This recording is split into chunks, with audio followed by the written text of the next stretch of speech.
한 남자가 누워 있습니다. 죽은 듯이 누워있는 이 남자는 진짜 죽은 사람입니다. 정확히 말하면 진짜 쓰러져 죽은 사람의 모습을 사실적으로 표현한 청동 브론즈 조각입니다. 너무나 정교해서 방금 쓰러진 사람처럼 옷이나 표정도 리얼한 것입니다. 이 조각을 자세히 보면 코나 입술 부분의 색이 다르고 반짝거리고 있습니다. 그러고 보니 바지의 중심 부분도 주변의 색과 다른 것을 알 수 있습니다. 어떤 이유 때문일까요? Then you need to climb on top of him. Like this. Kiss him on the lips. And it's done. Ça fait donc bien longtemps que je veux te voir. Si moi, putain, je mets mes points G, là, je suis une cowgirl québécoise. C'est pas cowgirl, là. Moi, je fais ça pour le fun, je fais pas ça pour le cash, là. Hey, mais il faut que tu me trouves un chum, là, un bon chum, bon comme toi, là, bon comme toi. Mais pendant... 바로 이런 이유 때문입니다. 여자들이 이 조각상을 그냥 두지 않습니다. 무슨 말인가 하면 맨날 찾아와서 이상한 짓거리를 하는 것입니다. 만지기도 하고 입술에 키스도 하고 심지어는 이런 자세도 흔하게 볼 수 있습니다. 아예 이렇게 엎드려 올라간 사람까지도 있습니다. 이제 여러분께서 이 조각상이 부분적으로 색이 다른 이유를 알 수 있을 것입니다. 누워있는 조각의 주인공은 19세기 프랑스 정치평론가 빅토르 누아르입니다. 그는 제2제국 독재에 항거하는 글을 쓰다가 권력의 총에 맞아 죽은 것입니다. 결투를 한 것도 아니고 일방적인 폭력에 희생한 것입니다. 독재 저항의 상징이 된 그의 장례식에는 10만 명이 넘는 인파가 모여 애도하였습니다. 제2제국이 무너지고 빅토르 누아르의 무덤은 파리에서 가장 크고 아름다운 공동묘지 페레 라세즈로 옮겨지게 됩니다. 이때 그의 초상 조각을 만들어 그의 무덤 앞에 둔 것입니다. 조각가는 로댕의 스승으로 알려진 쥘 달루입니다. 이 작품은 실력 있는 사람이 정성으로 제작해서 예술적인 가치가 높고 품위까지 있습니다. 얼굴 표정도 인물의 성품까지 느낄 정도로 실감나고 정교합니다. 그런데 쥘 달루는 쓸데없이 하반신까지도 너무도 사실적으로 묘사를 한 것입니다. 죽은 사람의 중요한 부분을 크게 해서 누가 봐도 눈에 띄게 만들었습니다. 소문에 따르면 그가 살해된 다음 날이 결혼하려는 날이었다고 합니다.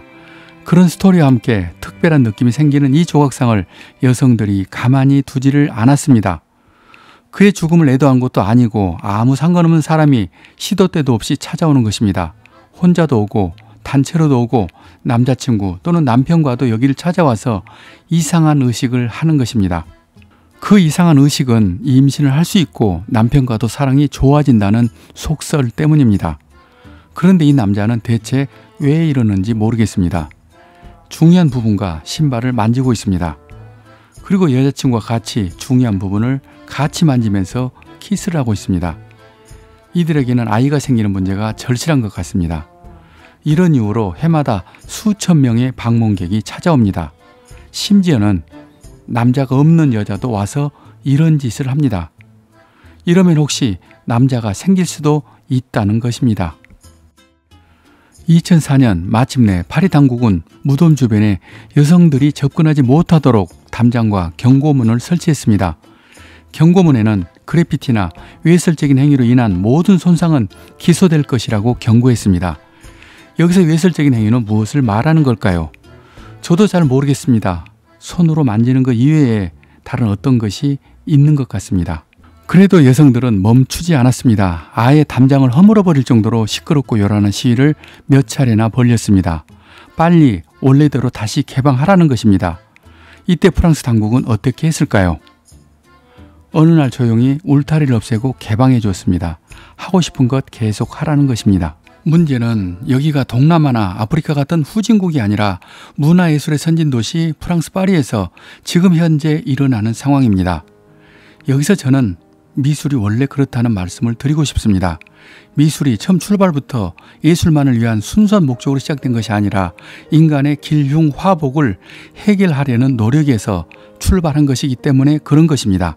알타미라 동굴벽화의 들소도 사냥이나 풍요를 기원한 것이며 인류 최초의 조각 빌렌도르프 비너스의 가슴과 배가 유독 강조된 이유도 종족 번식과 관련이 있습니다. 이렇듯 사람 사는 것은 예나 지금이나 선진국이나 후진국이나 다 똑같습니다. 우리나라에 코가 무너진 돌부처도 있습니다. 코를 긁어다가 삶아 먹으면 아들을 낳는다는 말 때문입니다. 뉴욕의 황소상 소의 심벌이 유난히 반짝거리고 있습니다. 수많은 사람이 들어가서 만지기 때문입니다.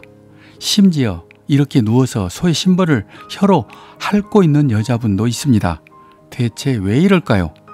이것도 역시 사업에 성공하고 부자가 된다는 말 때문입니다. 저는 이런 현상을 숨기거나 부끄러워할 것이 아니라 차라리 이런 심리를 이용해서 유명 관광지나 지역의 명소를 만들어야 한다고 생각합니다. 그런 시도로 시작한 작품이 강원도 속초 해변에 설치한 폴링 인 러브라는 바로 이 작품입니다. 벌써 많은 사람이 다녀가고 가끔 방송도 타고 해서 알려진 작품이지만 저는 여기가 드라마나 영화 촬영지가 될 것으로 기대하고 있습니다. 이 작품의 비밀 하나를 알려드립니다.